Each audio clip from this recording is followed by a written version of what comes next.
All right, hello everyone, and welcome to yet another League podcast. This time we are here for a champion release, the new champion, Camille. You guys have probably seen her. She's probably out by now by the time this podcast is out, and I am lucky enough to be joined by three of the individuals who contributed a significant amount to her creation. We have the game designer on the project, Jeevun, Sidhu, Riot Jag. What's up, man? Hey. Yeah, there you go. We have Hing, concept artist, also known as Hdot. Hing, how you feeling? Feeling good. All right. And then we have Ariel Lawrence, you get that correctly, also known as Thermal Kitten, who did the fantastic job coming up with her story, a couple of her lines, and then probably anything that's valuable in the kit. How do you feel? Well, I won't take credit for all of that. Yeah, I know. It's okay. I will give you credit for all of that and then make them fight for it. So Camille is what is she, Jeevun? Give me the overview of the character. What is she? A fighter? A diver? Right. So Camille is a fighter. We call her a diver in our current subclass definition, or you could call her a tanky assassin. You can call her a skirmisher, a slayer. She kind of crosses a lot of lines. Seems pretty good. Yeah. She's the tanky assassin, the Lee Sin, mage, monk, everything meme. Yeah.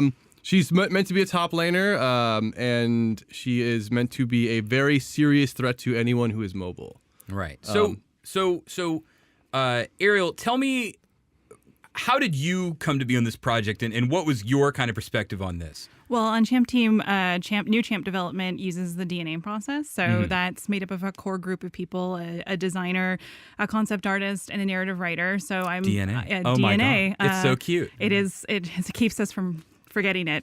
So I am Camille's principal writer, and Okay. I wrote her VO and her backstory and the short story that'll probably be out by the time this goes out as well.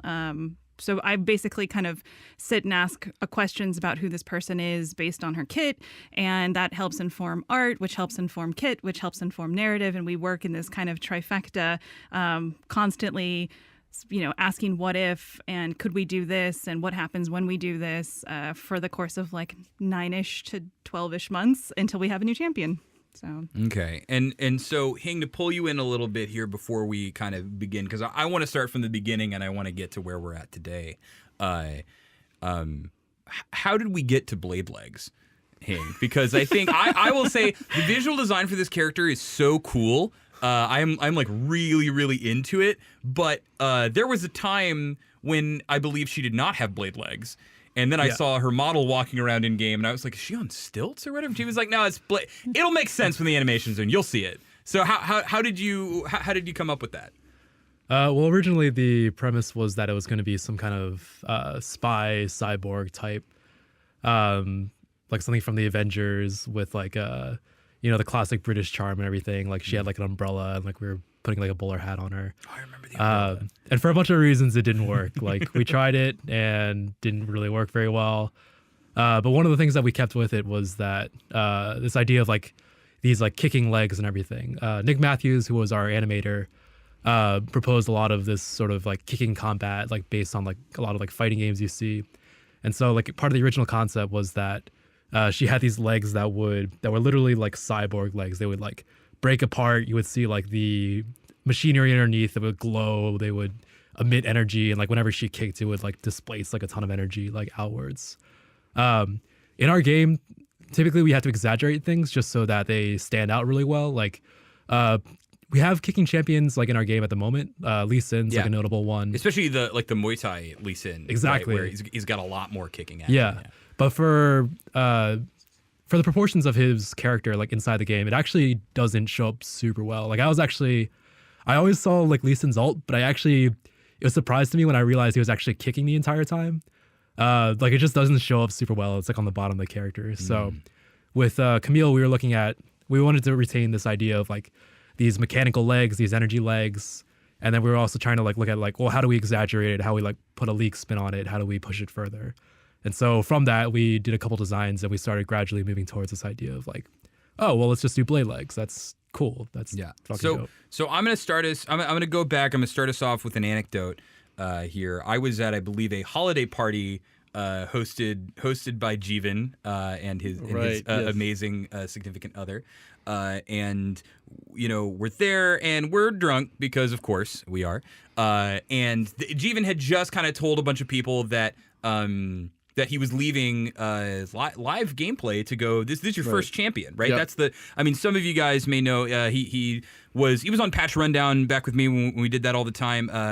Made the terrible Runic Echoes, made the second terrible Runic Echoes. I made Runeglaive. Runeglaive, my Yeah. bad. I'm even getting the name wrong. Right. And then Quo made it good. but Quo made it good. Ended up working on Rift Herald as well. Right. A lot of projects during that time. Marksman enthusiast, Jeevun, and he's kind of like, all right, I know what I'm gonna make. And I was like, oh yeah, hit me. He's like, hook shots.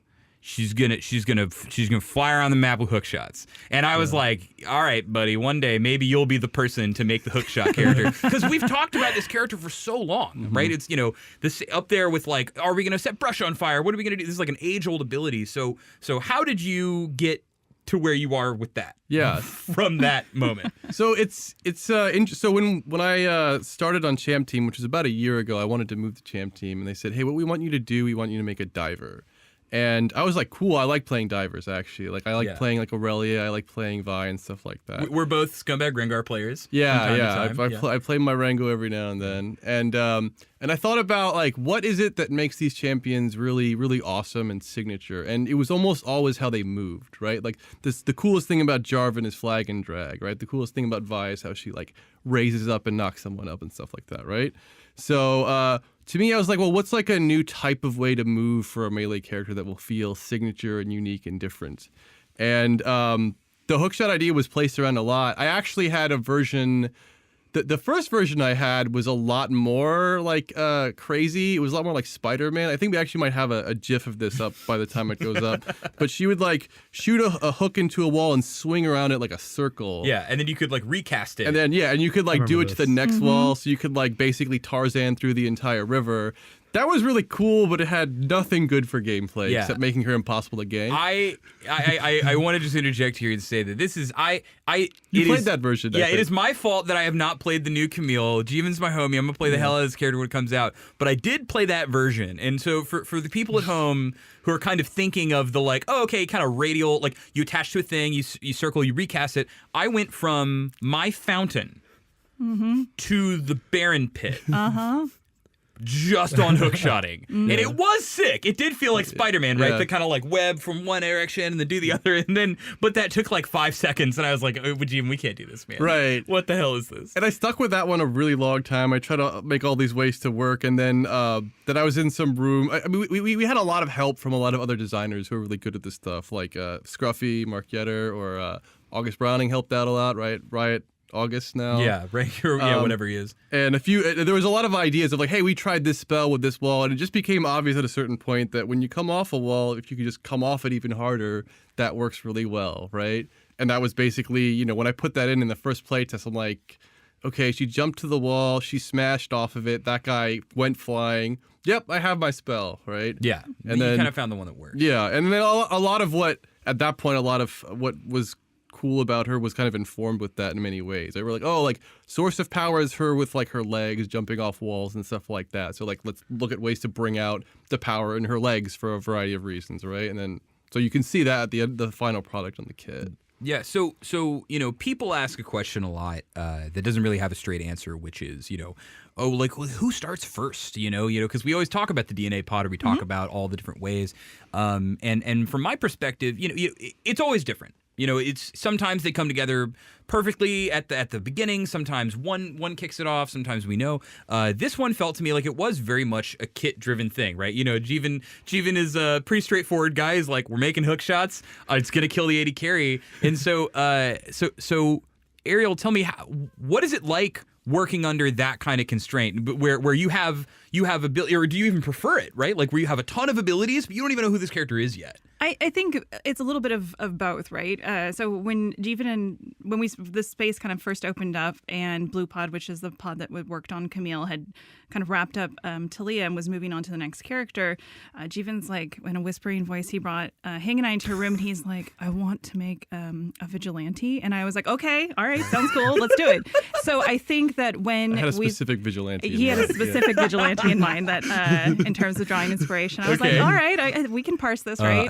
I need it to look like me. I need it to, but like a cooler beard and a cape. So, if we can do that. But I mean, like, I did do it like an Indian Iron Man at one point. Yeah, there you go. I hope you kept that. That's for Jeevun. That's eventually. There you go. But I think really having that little bit of a gem and then taking in what the kit is and saying, all right, well, if we look at a vigilante or somebody who's maybe outside the law, what does that inform narratively from the kit and working from it from that perspective? Because I mean, ultimately, if the game's not fun, if the game plays, you don't want to play it, then nobody's going to get to know the character anyway. So it really has to come from that space of this is a fun thing to engage in. The mechanics are fun. And then from that, we're like, well, what kind of person has these abilities? What kind of person moves like this? What kind of person kills like this? And I mean, especially in Camille's development, as it became much clearer how good she could be at killing, I believe her title for a long time was just murdering murderer.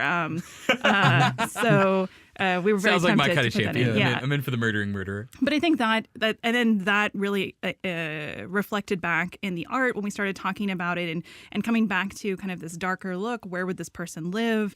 Where could we explore this space that we've never really done that before? Which is kind of how we, backed into Piltover and a bunch of other aspects of her. Just asking these questions like, here's this kit. Here are the fun things that we can do with it. What is that person then? How do we go from there? And it's just a conversation, a really long conversation. Yeah. But And to be clear, like the kit really, like, it started with one spell. Honestly, it was like, here's the hook shot, and then I had nothing for like months after that, right? And we all like very nicely fed off each other, right? Of like, oh, what would be cool to like make the like what we said earlier, right? Like very much, design inspires art, which inspires narrative, which inspires, it's all like. It all worked together very nicely to grow something we all really liked. Yeah, I had a couple of concepts based off the idea of like hookshot, which Jeevun pitched me. Like I remember like there was a concept that I did where it was like, because it's supposed to be like a diver who used the hookshot, and diver is like somebody who's like tanky. So I was like, okay, well, I drew like this guy who had like who could like turn into like a big armadillo ball, and it had like spikes everywhere, and he had like armor, and then he had like a belt that like shot out like a hook shot. And so the idea is like he would shoot out a hook shot, hit a wall, and then just like turn into a wrecking ball and just like go careening around the map. Yeah. Was that the actual train guy, or was that a different? That was another one. the train guy was different. This is not to throw shade on any of the artists in the Champ team. Champ team has some brilliant minds, but having Hing do concept for your champion, I think, is a very special power because literally, I don't think you guys have been listening for the last little bit, but we just talked about an armadillo hook shot and a guy who is apparently a literal train. Literally a train. And so I fucking love that stuff. So I also had a guy on a top who just spun. that was really good. Yeah. I think you would be really good at designing Mega Man bosses. You're like, it's Top Man and Train Man and everything. So Hing, we're talking about kind of, feeding off of one another and stuff. When did you really start to feel engaged and you were like, oh God, I really am starting to have the ideas flow? Or are you just like naturally a genius? Like, how does it work? Where did it come from the team for you? I think it came around like the time when we started kind of trying to reduce the concepts down, because I tend to just kind of spitball like a ton of different ideas, and they tend to be very weird and wacky. We're spitballing weird ideas. Yeah, like train idea, armadillo idea. Yeah. And then we kind of go through the list and we're just like, okay, well, this is too stupid. We can't do that. And we eventually arrived at the idea of like, oh, well, like what about this kind of like cyborg spy who flies around the map and is basically Batman, like picks up a bunch of clues and kills people and leaves their bodies everywhere. Clue mini game? Where, Riot? Yeah. Where's the clue mini game? So, Jeevun, why Vigilante, right? Why what attracted to you this archetype that you had to pull two grown professionals into a room and whisper it at them? So, I mean, Where did you... no, come on, let's go. Where is it? Where's the Vigilante? He's like, well, I've always wanted to be a British cyborg woman. So, I mean, which is, hey, dude. So I first love of you all, anyway. I am an unabashed nerd. Okay, and when I moved to Champ Team, I was first time I met Ariel, and I had met Hing before, but like not a huge amount. So we were just kind of getting to know each other, and like it basically got shared that like Batman is awesome, and we all have this opinion more or less. Someone brought it up. I don't know who. But I read a lot of. I mean, like that was my comic growing up. Yeah. So this was an easy conversation. Okay. I was like, okay, I'm in. Right from the start, that we were like kind of connected on that one. It's like, yeah, you know who's cool is Batman, right? Yeah. I mean, I don't know. Vigilante actually, one of the things here was that there was a different design reason I had. One of the very first diver pitches I had was like, he's like the revenge diver, where like if you attack his teammates, he could like suddenly teleport behind you and murder I remember you. that. It was like a shield that if they broke it, you got a free dash or teleport to that ally. And so it would kind of be like, again, it was like a different type of vigilante where it's like, hey, like I'll punish you for preying upon the weak and that sort of stuff. So that I thought that would be like an actual gameplay idea. As it turns out, that idea was really bad, and I like tried very lightly, and I'm like, no, this isn't interesting. It was an interesting idea, and I kept asking Jeevun like, well, what are the other abilities? Like, what else do I do with this kit? And he's like, I'm working on it. You kill people. Right. You're like a tanky guy, and you kill people. Yeah, but the shield though. Yeah, all right. Right. But that's like that's the core problem of like a diver too. Is like, what is a diver? It's like, wow, it's a dude who jumps in the middle of your team from anywhere and tanks all of you and kills one of you. Well, I mean, it is, right? Because if you think about like divers in our game, you know, like we'll say like, you know, Rangar, Jarvan, Vi all have diver qualities somewhere, primary or not. And it's like, what do you remember about Jarvan? Like you said, flag and drag into the dunk, right? What do you care about Vi? Getting like flash cued, like impact like a truck and then dunked, right?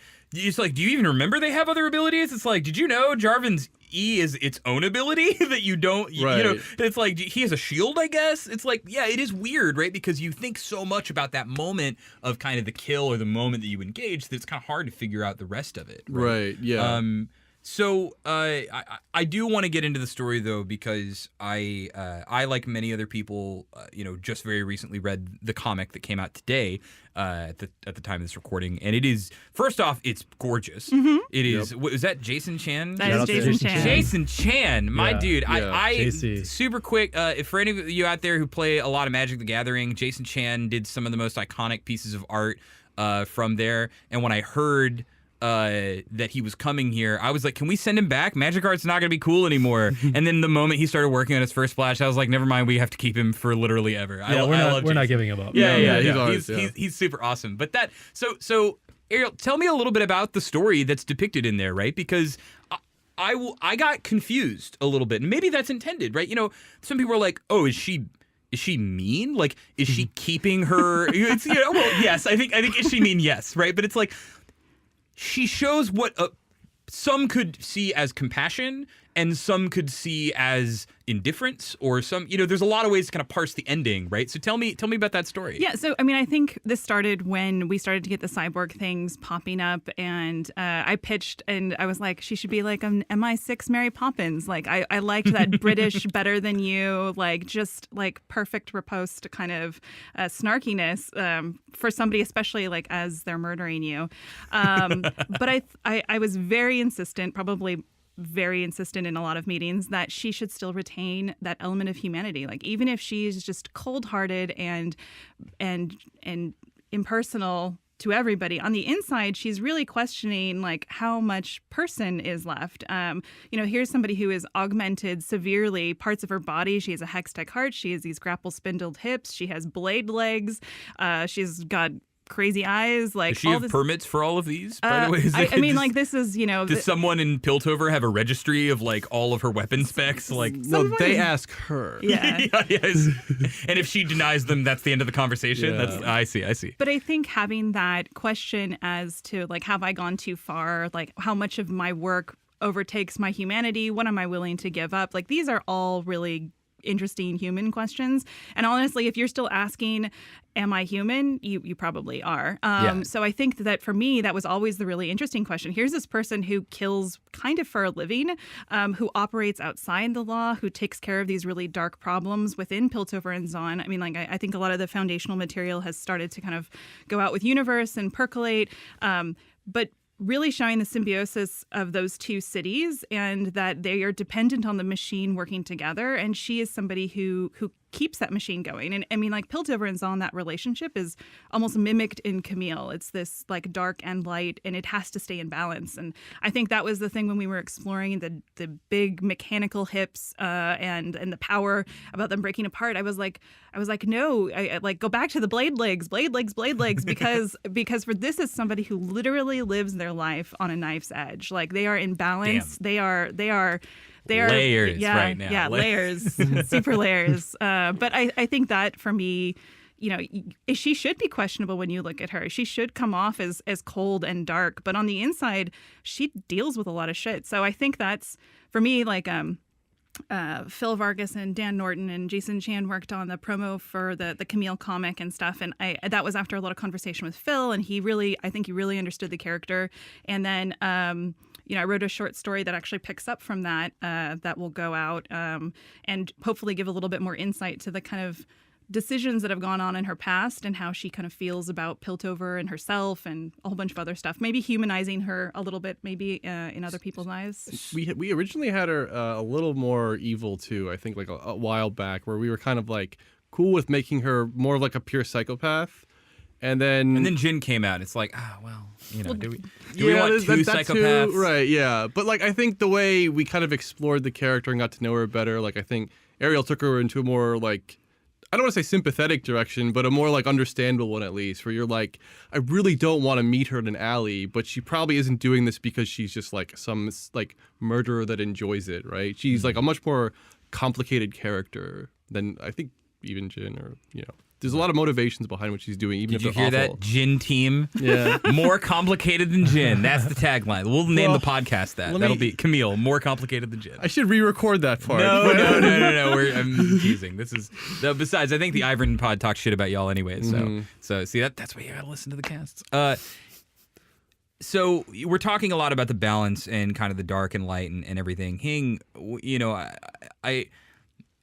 you are very expressive. That is. I think when it comes to your art, I think that is a guaranteed. I love walking over and seeing the stuff that you're cooking up, and I feel like there is actually, and I could be super wrong, that Camille's final product is actually a bit restrained, right? Like there's a lot of, you know, there's the wide hips, there's the blade legs, but there is kind of a finesse to it that it feels like when I see this character, everything is kind of intended, everything is kind of finally in its own place, like. How long did it take you to kind of like zero in on a lot of that stuff? I know you sit next to Evan, who also, you know, works on the splash arts for the champions. You guys usually have a pretty tight relationship when talking about it like that. But, you know, I hear armadillo legs, I hear a train guy, right? And then I see the kind of like beautiful, like very stylized, neat Camille that is right there. And like, you know, what came from these two sitting around you that really was like, that's when we got to like hone in on what the final product is?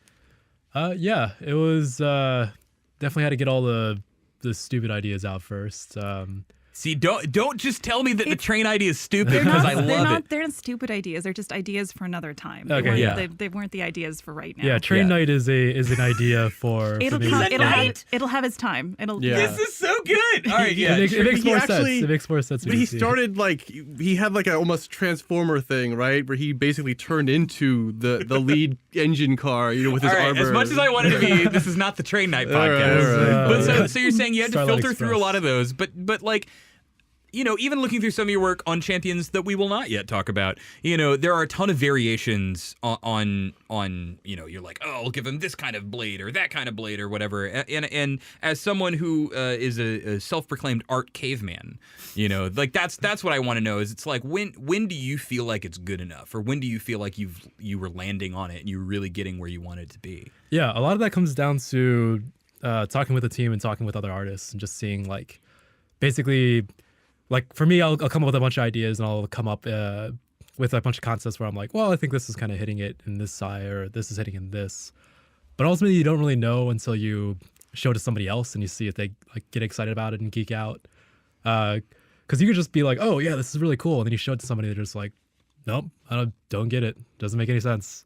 And so at that point, you have to kind of you gotta like retool it. You gotta like dig into like why it's working or why it isn't.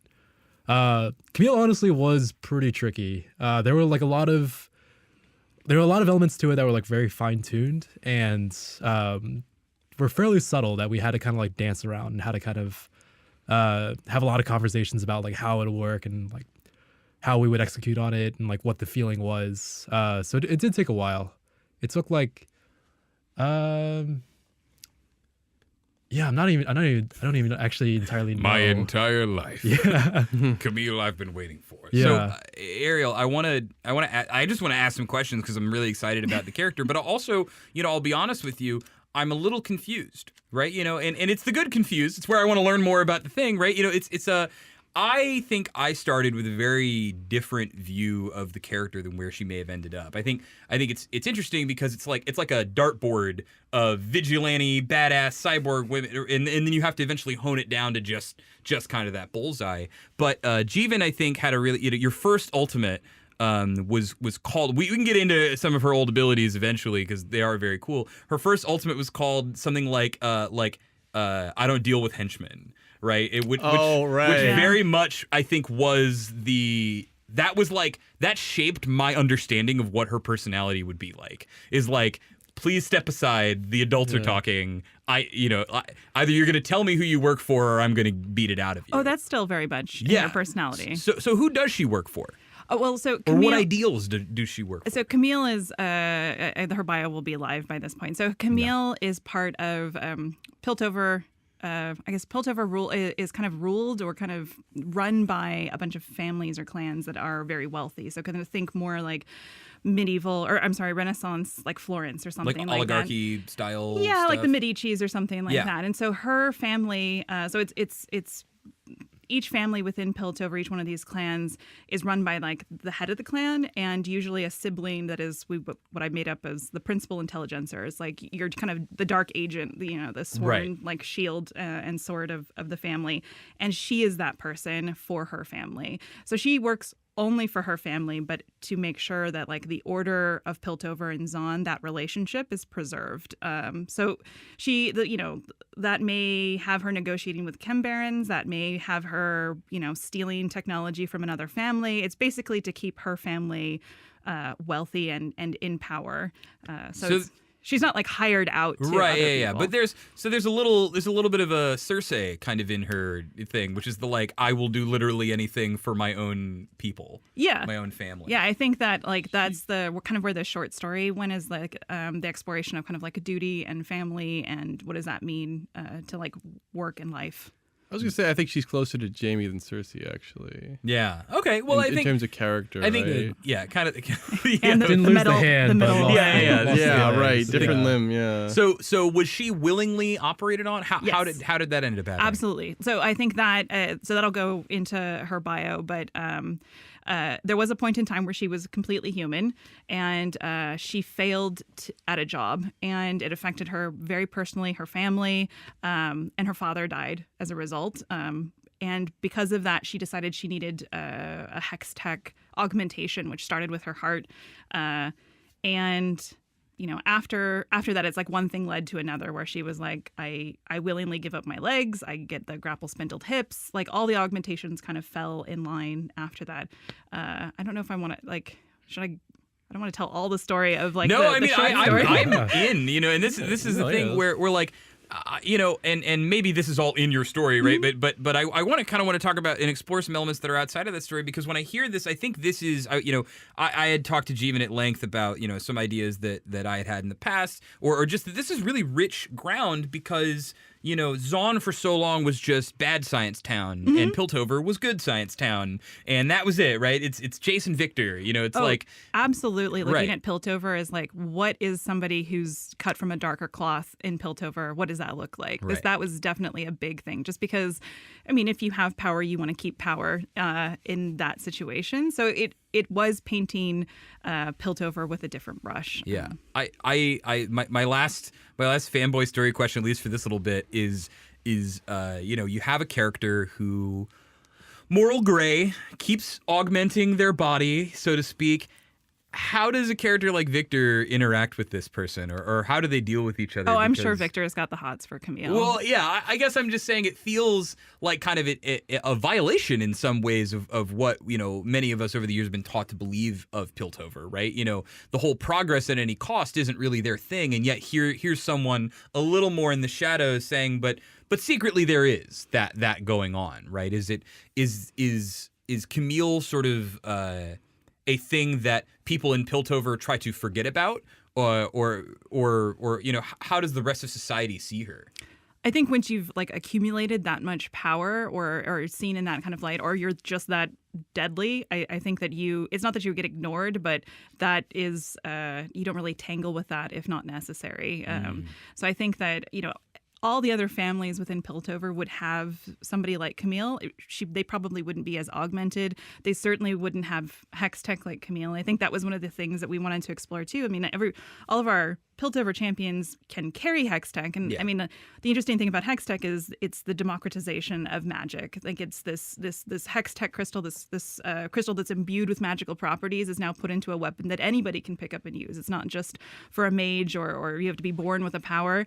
But we wanted to kind of make that special, and Camille is a hex tech weapon. She doesn't carry a hex tech weapon, and I think just taking that a step further. So I think most people. I mean, like, she walks around the streets with blade legs. I think we're trying to expand. Yeah, you probably don't point at the person with blade legs, right? You probably don't stare too long. But I think that we're also expanding the idea of what Piltover and Zon look like. And I think augmentation in terms of something that is better than what I started with is an ideal for both of those cultures.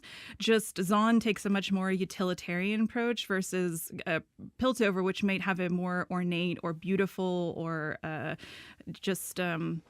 higher quality as opposed to just achieving a function than Zon would. Right, and I think like if you look at Victor, I mean he's kind of a mess, right? He's like a hodgepodge of augments that are coming out of his shoulders. And if you look at Camille, she's like a walking work of art, right? And she is rich. She has something that almost no one can compete with, right? And there's a major difference there in what she has access to versus the rest She's of them. like the assassin version of a sports car, right? Yeah, she's a Ferrari assassin. Yeah, with a bladed Ferrari. I think the interesting thing is then, you know, the closest analog would be maybe Vi's the pickup truck of Piltover or something. Right? I'd like to see how they would think of each other in a conversation. Right? So I remember you had an earlier story. You had Vi actually come up to like Camille and they talked a little bit. Yeah, and I was like, I mean, I want to see that. Where is that? I think that's definitely a conversation that could happen. I think that Camille is basically like the cautionary tale for Vi. I mean, Vi can still take the gloves off. Camille's blade legs do not come off. So I think this is maybe if they would never hear each other if they actually had a conversation, because I think Vi has a very different view of Camille's class, and Camille has a very different view of Vi's class.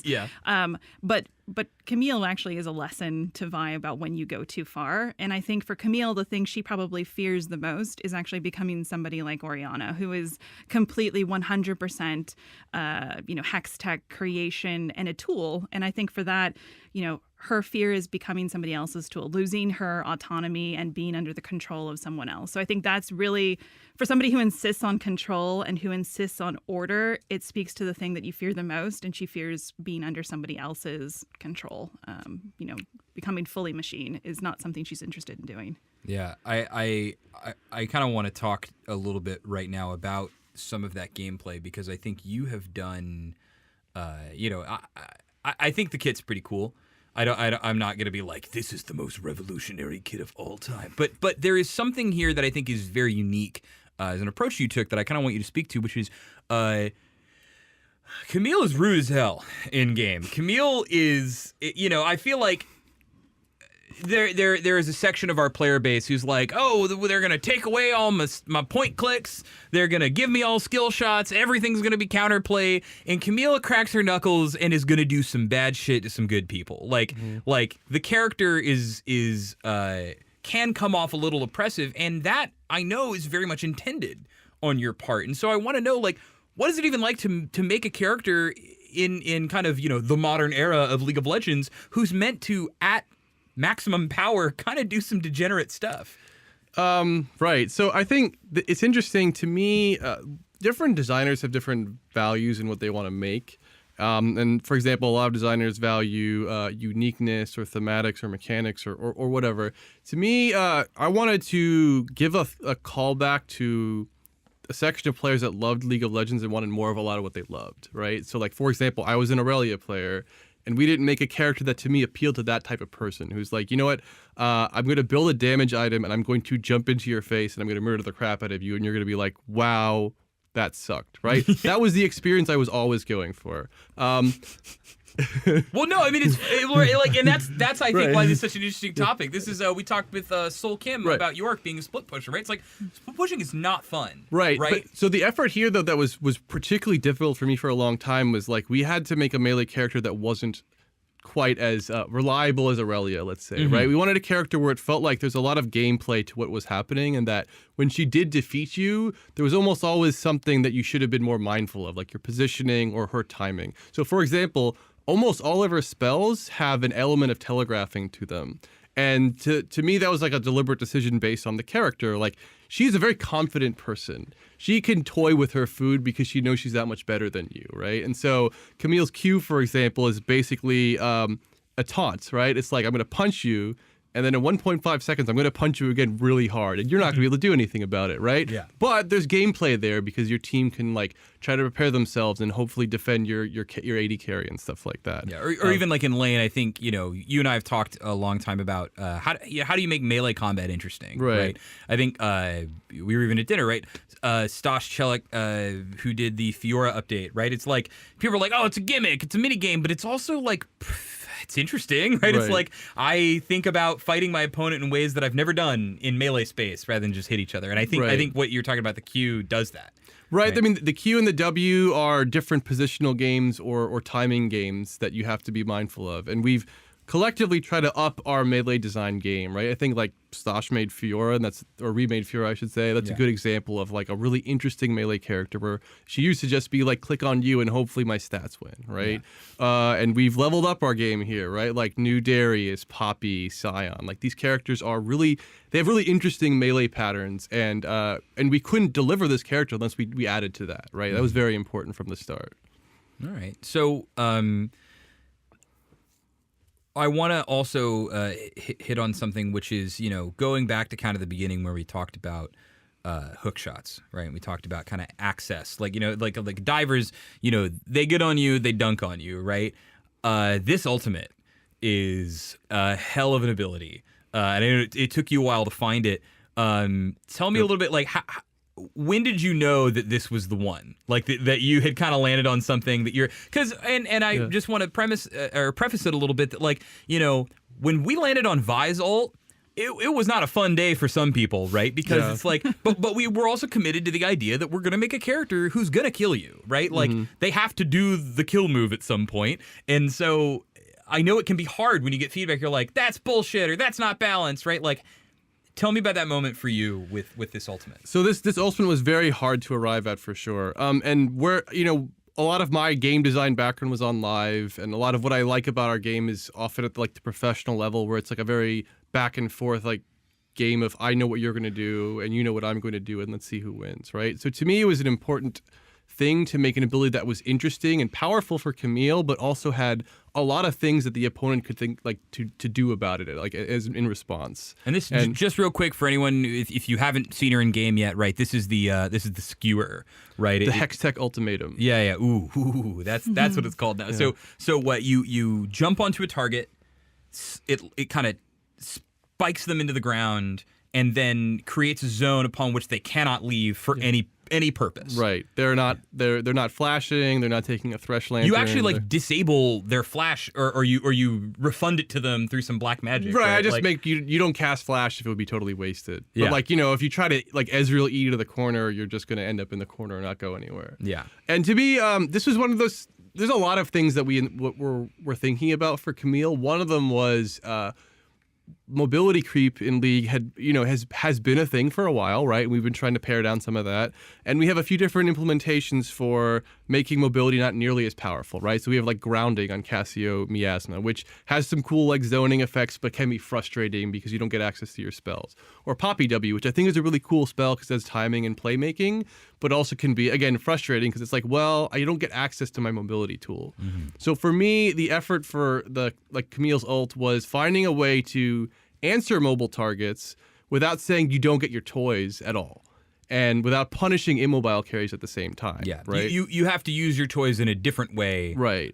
But if your goal is just to get far away from me, that won't work. Right. That specific like I can kite you infinitely thing that like Lucian loves to do to most melee characters. Can't do that to Camille, right? You have to outmaneuver her. You have to like maybe dash through her W or like come to the other side when she's using her Q and stuff like that. Here. This is so Jeevun is a very proud Vayne player. So of course you made a diver that can outplay every carry but Vayne. Yeah, Vayne's probably the only carry that could just tumble around forever in the circle. For one, you could tumble around the circle, and two, if you can push her out of the ult, it ends. So Tristana and Vayne are actually pretty good at fighting. All right, okay. Well, you just learned it here. The hard counter is Tristana and Vayne. Yeah, Tristana is a hard counter, I think, but Vayne buffs. You gonna say something? Oh yeah, I remember back when we were developing it, we were talking about this character of like, oh, it's like James Bond and the Terminator in one. So it's got like the brain of James Bond and the body of Terminator. And I think Jeevun literally had an ult that like turned you into Terminator. You like ignored like a ton of damage or something. Yeah, it was basically like you would go to 0 and then like all of a sudden you would like start regen. You would get like some like 300% health regeneration, and then you could like slowly walk to targets. So it's like the whole like T2 where you got like a shotgun blast in the face and like it hits your chest. Yeah. And you're like blown apart, but you're slowly just like building yourself back up, and you're still just coming after a target. Right. Like when you died, if you had your ult up, you didn't die, and you couldn't really like do any attacks. You could kind of move. Also, the old placeholder model we had was Aurelia, and I just like spammed her taunt animation where she has her blades flying around. Oh, okay. And so she was kind of like coming up, and your team was like pouring damage. You're like, keep her down because she's going to come back up and murder this carry.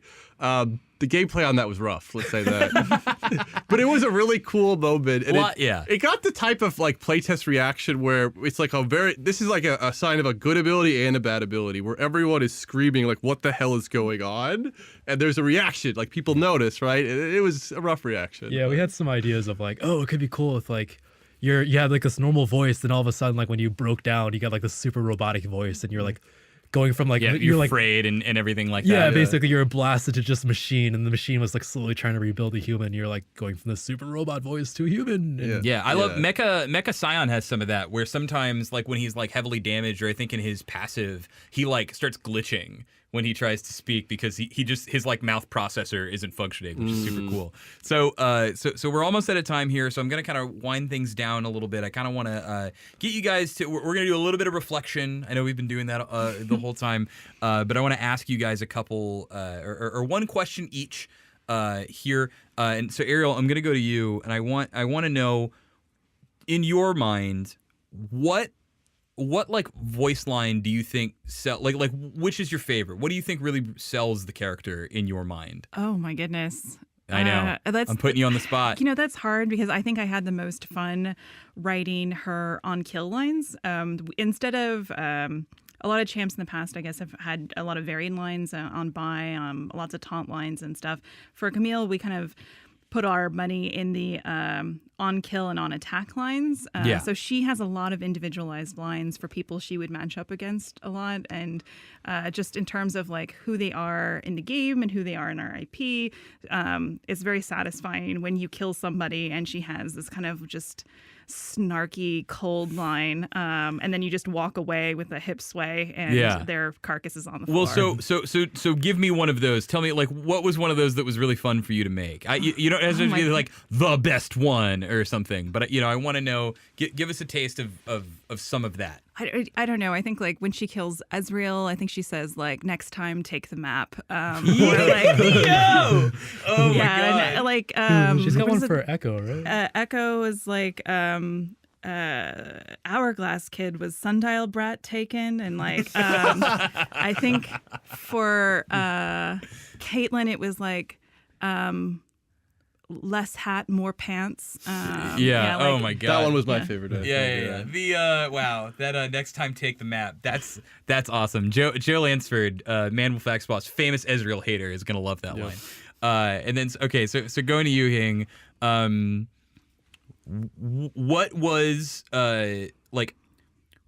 I want to know about a time when someone had like a reaction to your iterations on Camille that you felt like were kind of like that's when you were getting somewhere, right? Like was there a moment when you showed it to someone that they were like, holy shit, this is really getting somewhere? Yeah, I think like around the time I started adding color to the concept was actually when I got like a lot more like buy-in from it. I typically do things in like black and white and grayscale. That's normally how the process works. So when you added all the pink floral, that's when everyone was like, we're going forward with it. That's the perfect concept. Like when you actually saw like the sort of like the blue of her outfit and all like the gold trim on the sides and like the blue, teal, turquoise like spinning hextech energy like on her hips and in her chest. Like I think that's when like I definitely started getting like the sense of like, okay, like people are more on board with this. Yeah, she's feeling more neat. She's feeling more uniformed. I think there's actually a concept right before that. The praying mantis one. There was There was this one where it was the first time the blade legs kind of showed up, and we weren't quite sure what the weapon was going to be. And then like Hing did this one, and it was she almost had this like Puritan vibe in the headdress, but it was very austere and like just cold as fuck. And like I love that one. And I could not get it. That one did not fly. We drifted, but always I came back. I was like, there's something about this. And actually the thing that became her color text, the thing that goes after the bio, that like day in the life or whatever of the champion, I wrote that after the weekend after Hing did that drawing of the praying mantis, because I was like, those blade legs are super sweet. And I was like, this is a killer. And I think we ultimately got to a more refined Piltover version of that, but the praying mantis one was fucking awesome. I almost hate to talk about that one because I really like that one. It had like this like I'm always a big fan of like combining kind of ideas together that seem to make sense in like a new context. So it's like the idea of like it was supposed to be this like more puritanical, like somebody who's like very pure, stripped down, like very like no frills, but then you combine it with like I have a cyborg body, and now you have this like extremely dangerous, also very stripped down, very utilitarian kind of combination of the two. And I was like, oh man, these ideas work really well together. It also turned out it was a little too crazy. Well, I mean, clearly it inspired some person to make some good work on the character. Jeevun, to kind of close this out here, I want to know what was some of your funniest or strongest worded feedback that you've had to you during this process? Because I know sometimes designers are not the nicest individuals when they have been rolled on in a playtest. Like, what was there anything that kind of stood out to you? Well, so it's almost unfair to pick some of the earlier iterations because those are so raw. They have so little visual like support. You're just like playing with a piece of a kit when you're trying to test something. So, you know, people would be like, well, like you've just refined the stat check and this is just like the least interesting encounter I've had. So I think the more interesting example is one where we basically already locked the kit and we're like, we want to do this. And there was a lot of pushback on the ult, let's say, in various forms. One of them was like, I think you're making among the most like toxic experiences in League of Legends with this ultimate. And that like, you know, I just like took my hands off the keyboard when I got ulted by it, which I can understand. Like the first few times, and that's going to happen, players, by the way, if you play against this, the first few times you're going to be like, what was I going to do? Yeah, it's just alt tab. Yeah, right. But I mean, yeah, it's almost shop. Yeah, get ready for the next buy. Just get in advance for the buy. My favorite thing is I just start recalling. When like four people come for me and I know I'm dead, I just start spamming recall. So even as I'm going down, it's just like the beam try to get me up. I usually say that in all chat. I'm like, I got the recall animation off before you killed me, so like you guys probably should have done better. Yeah, right? Thanks for the shot. Yeah, you know, thanks. I wanted to buy my items, Camille. Thank you. Yeah, but I would it would definitely be anything and everything about that ultimate is going to tilt people. Well, actually, that's not true. I mean, people do ask me like what. In fact, this was asked last week on a Champ Team review. Is like, what the hell is the cooldown on that E and stuff like that, right? Yeah, and I'm like, it's when you have CDR, it's about 6 seconds. They're like, well, what the fuck were you smoking, right? Yeah. And then it's I would ask all of them to think about the crazy things CDR does to our game concerning mobility, because we have a lot of ridiculous. You are right. Especially Vi. Vi's is like 5 seconds. What do you want? All right. Anyways, look. I'm sure all of you guys will now have a ton of time to be able to play Camille, and if you love it, if you hate it, if you love it and hate it, we'd love to hear it. And if you loved and or hated this podcast, we'd also love to hear that as well. So thanks to Jeevun, Ariel, and Hing for coming and hanging out with me and talking about the what's her title? I don't know her title. The Steel Shadow. What? All right, that's the coolest shit I've ever heard. Pretty cool. The Steel Shadow, the unseen Steel Shadow is the deadliest. Yeah. So thanks you guys for coming to talk with us about that. For all of you out there listening, go ahead, leave some comments, leave some feedback about the champion, about the episode, stuff you like, stuff you didn't like. Share it to your grandma, share it to all your best friends, share it to your best friend's grandma. And definitely, if any time that you get killed by this, and you're really, really mad, just remember, Jeevun did this to you personally. My Twitter is Riot Jag. Regale me with stories of how bullshit this character is. Yeah. Just, he feasts on your tears. All right. Well, that's going to be it for us. We will see you guys next time with, I believe, a champion update. Don't quote me on that. Maybe not. But yeah, we'll see you guys for the next podcast. Later.